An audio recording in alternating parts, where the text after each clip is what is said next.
Police officers go on a crime spree. Do it! Until the FBI stops it all. First up, we got Detective Ian McKines. His crimes involve 3 cases. Let's get into the first one. East Cleveland police officers were chasing a fleeing car. At some point, the car stops and the driver hops out and starts running away. After being chased, the suspect decides to surrender, and here is where things got interesting. Turn around! Get on down! Face down! Do not move! Really, nigga?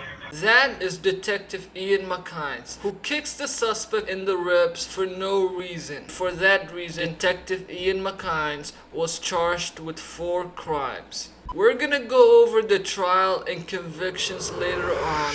Your Honor, I beg you.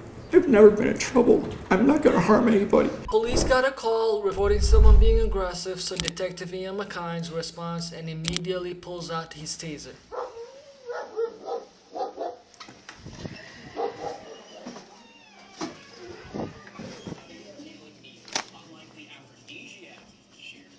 On the ground. On the ground. On the ground before you get tased. Turn around, get on the ground. Hold on, Mama, I'm there. Mama ain't on. Turn around, get on the ground. Get on the ground. Face down. On the ground, face down, you will be tased. On the ground, face down, or you will be tased. Bush, I got no radio on me or nothing. Face down on your stomach. I got On your stomach. the pictures on me. On your stomach. Stay down. Let's watch it again from a different, better angle. Face down on your stomach. I got on your stomach. I got the pictures on me. Stay down.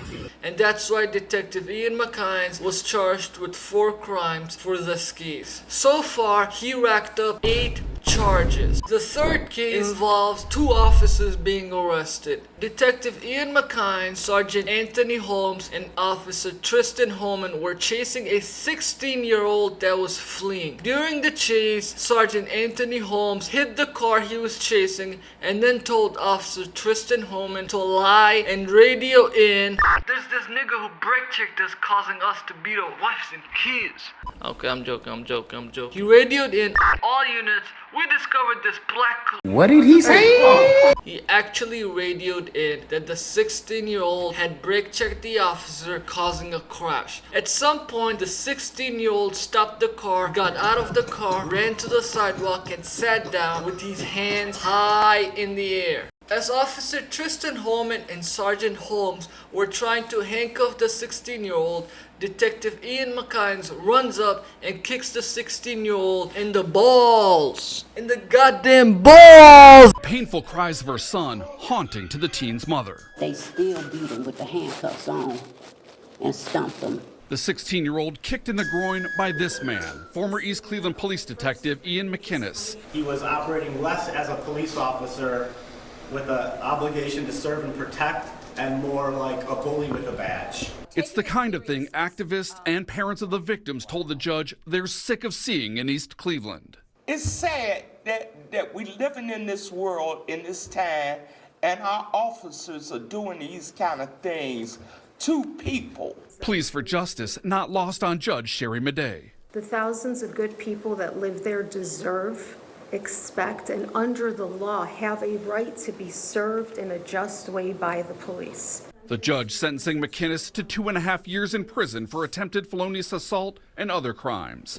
Sergeant Anthony Holmes will spend 1 year locked up after investigators say he rammed the 16-year-old's car, then lied and said the teen hit him. This is Andrew Casciano. He tries to off himself but fails, so he decides to call 911. Officer Ruben McLaughlin and Officer Roger then responded to the call by going to the hospital where Andrew is at. This is Officer Ruben, and in front of this guy is where Andrew is at. Pay close attention to what happens next.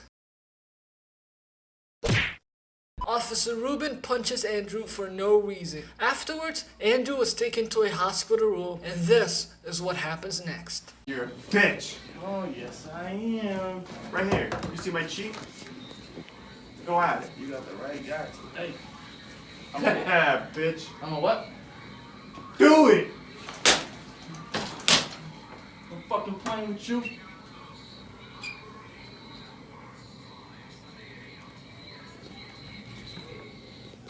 Calm your ass down.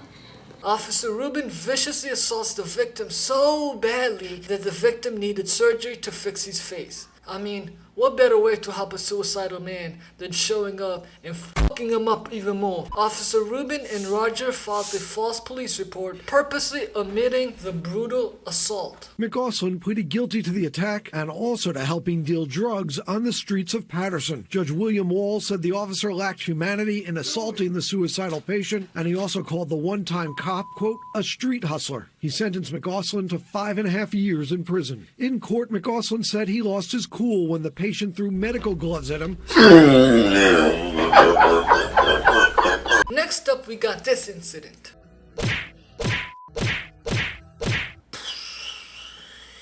Let me give you context.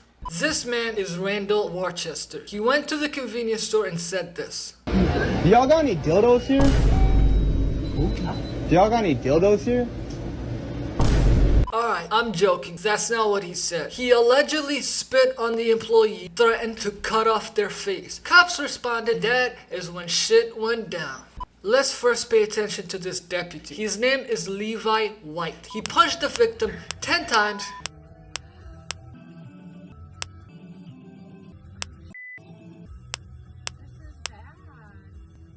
One knee to the head, one time picking him up and slamming him, and one punch to the face. Now let's pay attention to this other deputy. His name is Zachary King. He knees the victim 7 times.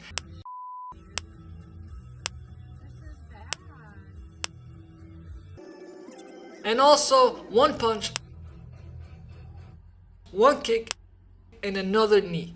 Both deputies were fired, and they were both arrested by the FBI for violating the victim's civil rights by using excessive force. Both deputies pled guilty, and Levi White was sentenced to 5 years in federal prison, followed by 2 years of supervised release, while Zachary King was sentenced to 1 year in prison, followed by 1 year of supervised release. Looks like a head of elephants coming out of a building. I've never seen so many albino buffaloes. What the hell is albino buffaloes? Oh my god. High calorie intake family. Oh my god.